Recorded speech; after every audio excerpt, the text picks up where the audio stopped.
Now that we've touched upon grand opera as represented by Verdi and Wagner, let's touch upon the Romantics. The Romantics rebelled against grand opera. They figured grand opera described in its music the grand things, thunder, lightning, great passions, love, hatred, and so on.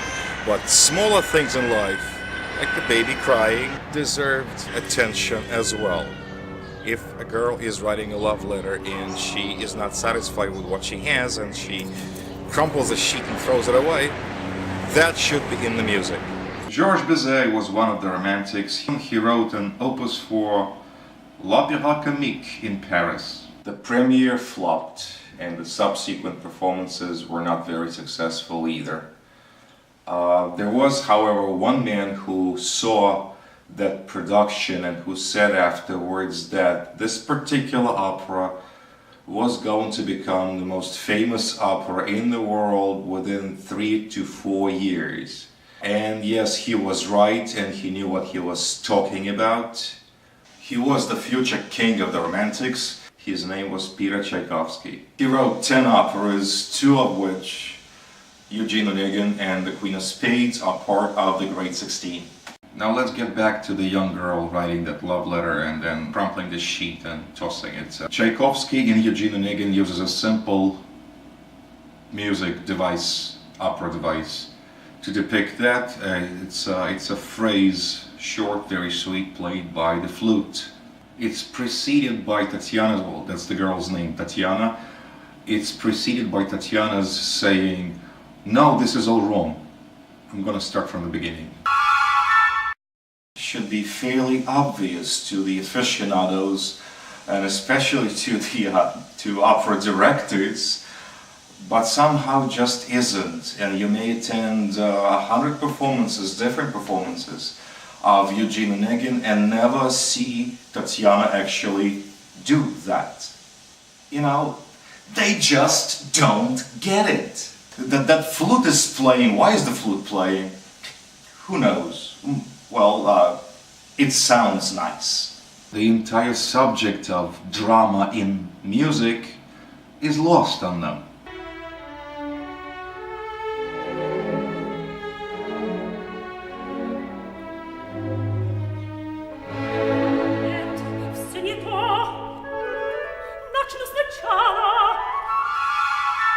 In that same scene, Tatiana finishes the letter and she's all anxious and worried. She's 18, she's madly in love with this man, Onegin, and she goes over to the window and opens the shutters and there's sunlight pouring in, and that sunrise is too depicted in the music. It's a theme.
Now Tatiana has a sister whose name is Olga, a younger sister with whom a young poet, 18 years of age, Lenski, is in love desperately. Remember Wagner and his leitmotifs? Every composer who came after Wagner used the idea, the concept, and each composer had something of his own to add to the concept. They all used leitmotifs. Now Lenski sings a full aria in which he declares his love for Olga, and in that aria there's a short phrase, I love you, Olga.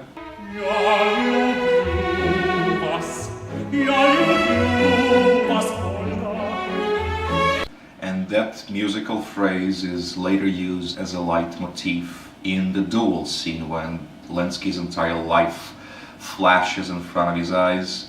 He remembers all of it, and the most important thing in it, his love for Olga. So the leitmotif is there to remind us, the listeners, of his love.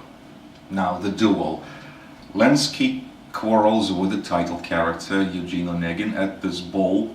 Then Lenski sees Onegin dancing with Olga and gets very, very jealous. And Onegin is doing it on purpose to tease Lenski. But then Lenski loses his temper and challenges Onegin to a duel, and Onegin accepts.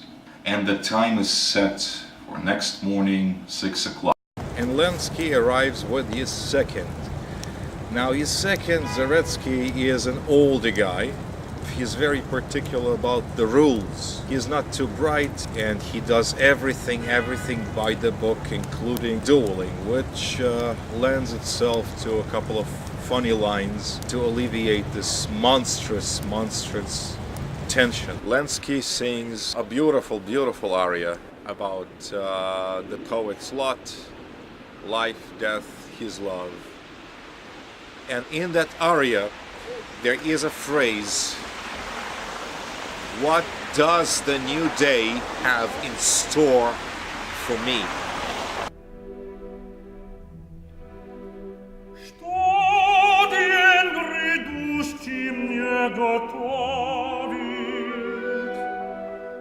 And the music of that phrase is used later as a leitmotif to remind us, in the end of the duel scene, remind us, the listeners, what the new day had in store for Lenski. The thing about Onegin's character, he is a man with an independent income, totally bored with convention, social customs, and life, and death. He doesn't care about anything anymore, and he is 22 years of age. The rules were, your second is supposed to be your equal socially. He is not his equal, but his French servant. So while Zaretsky and Guillaume load those pistols, Lenski and Onegin step aside and sing this duet. And in this duet, their melodies are not similar, but actually identical. The words that they're singing are the same. But Onegin's baritone falls a bar behind Lenski's tenor, and that gives you, the listener, the striking difference between the two characters.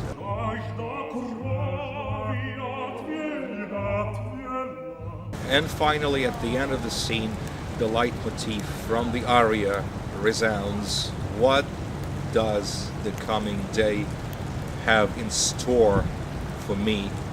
And the answer is right there on the stage. Now, at the moment when Zaretsky is clapping 3 times, time for Lenski slows down almost to a standstill. Intervals between the 3 claps are very long because time has slowed down. So let's hear it.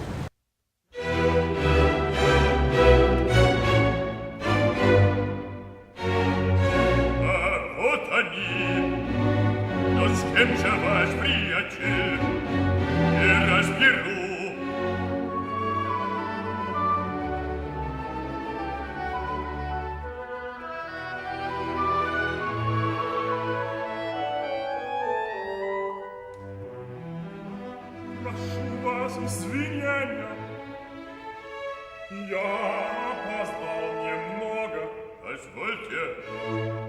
Еще секундант, в дуэлях классик и апеллянт, люблю не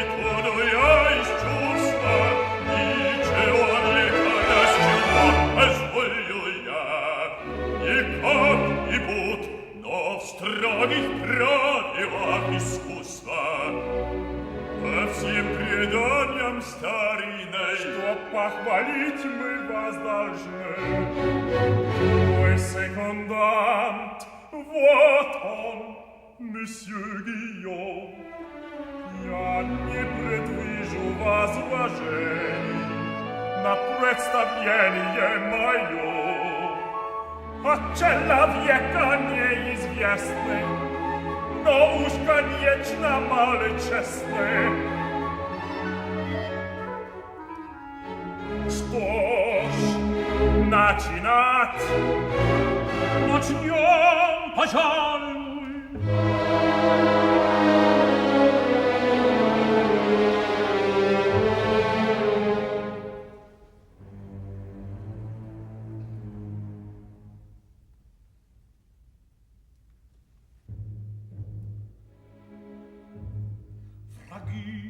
Враги, давно ли друга в друга туго, жажда крови отвела, давно ли меча досуга, трапезу, им мысли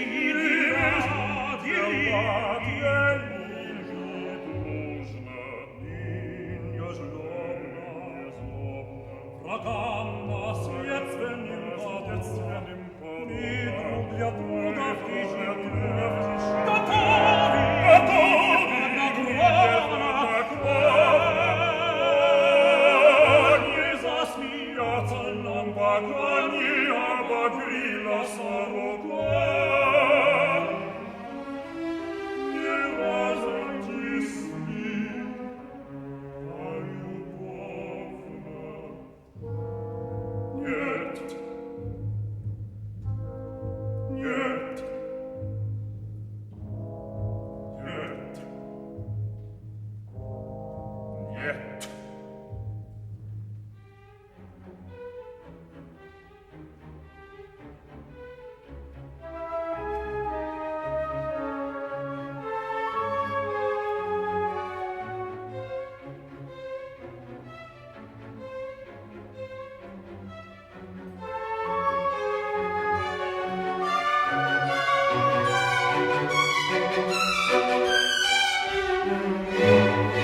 E